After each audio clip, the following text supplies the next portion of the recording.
Hello, dear friends. Today I want to talk to you heart to heart. This video is a little longer than usual because some stories need time.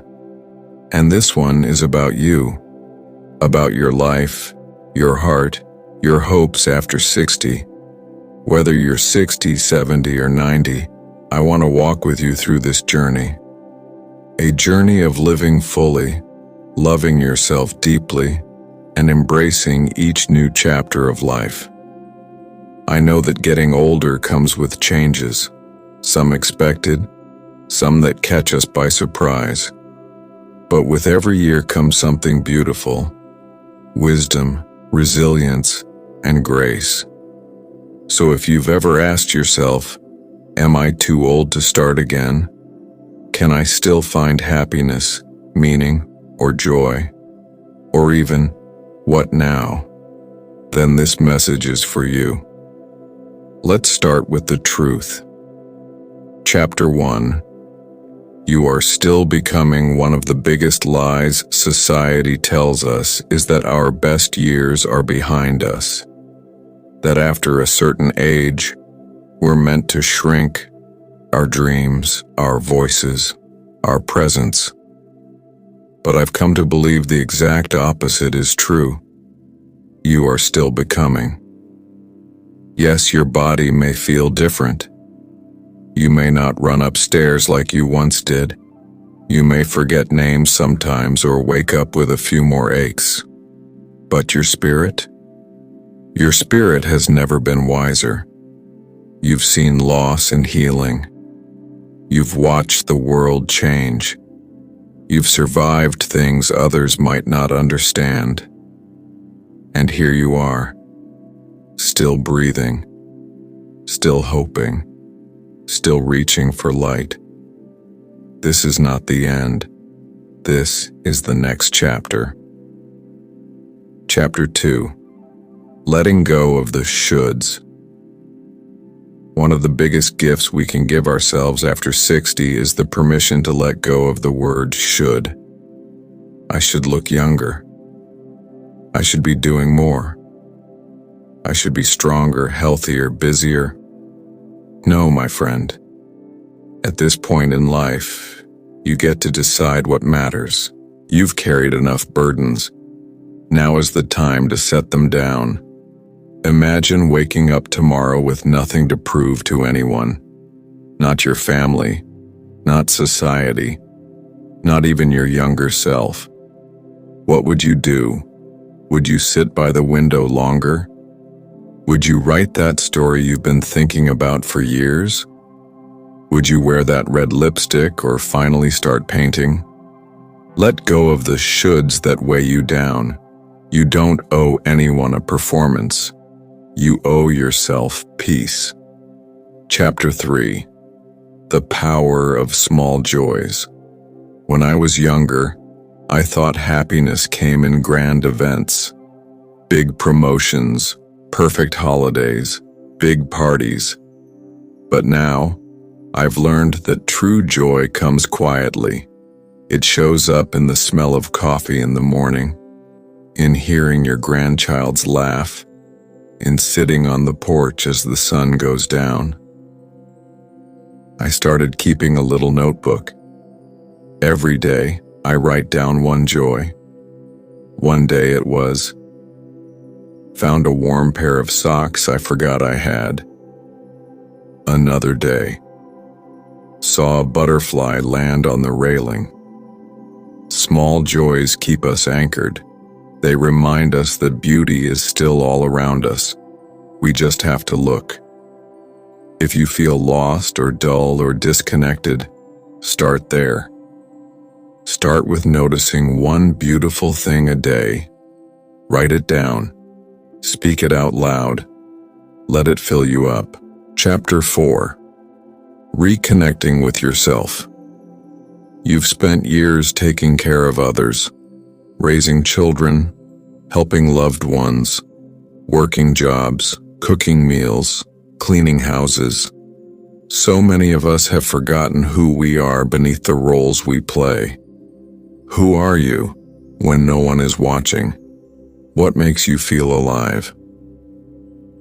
After I turned 60, I realized I didn't know anymore, so I started slowly. I sat in silence with a cup of tea, just listening to my own thoughts. I picked up old hobbies.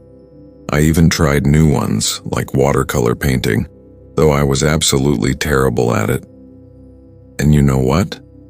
I didn't care, because it wasn't about being good at it. It was about coming back home to myself.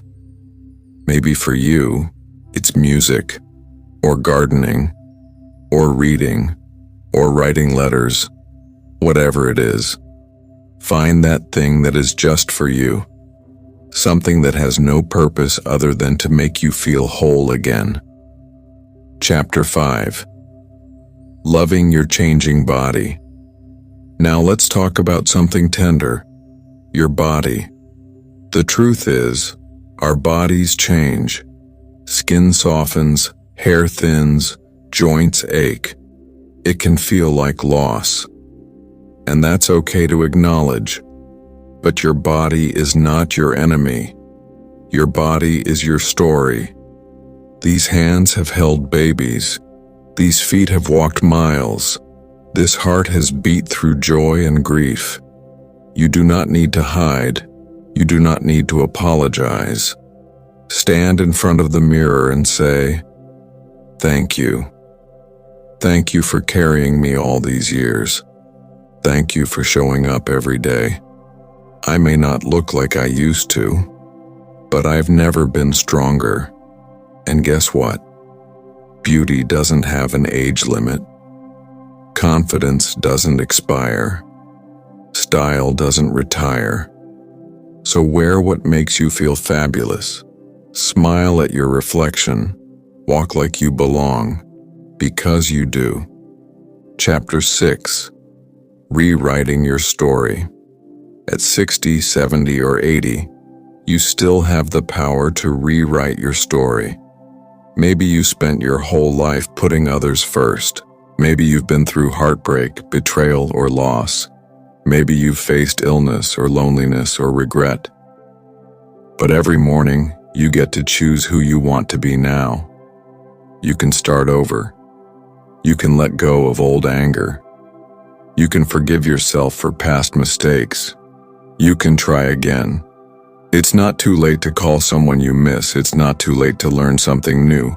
It's not too late to fall in love with a person, a place, a passion, or even yourself. This chapter belongs to you.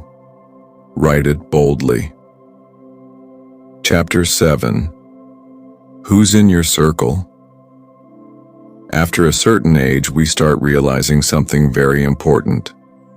Not every relationship needs to come with us into this new season.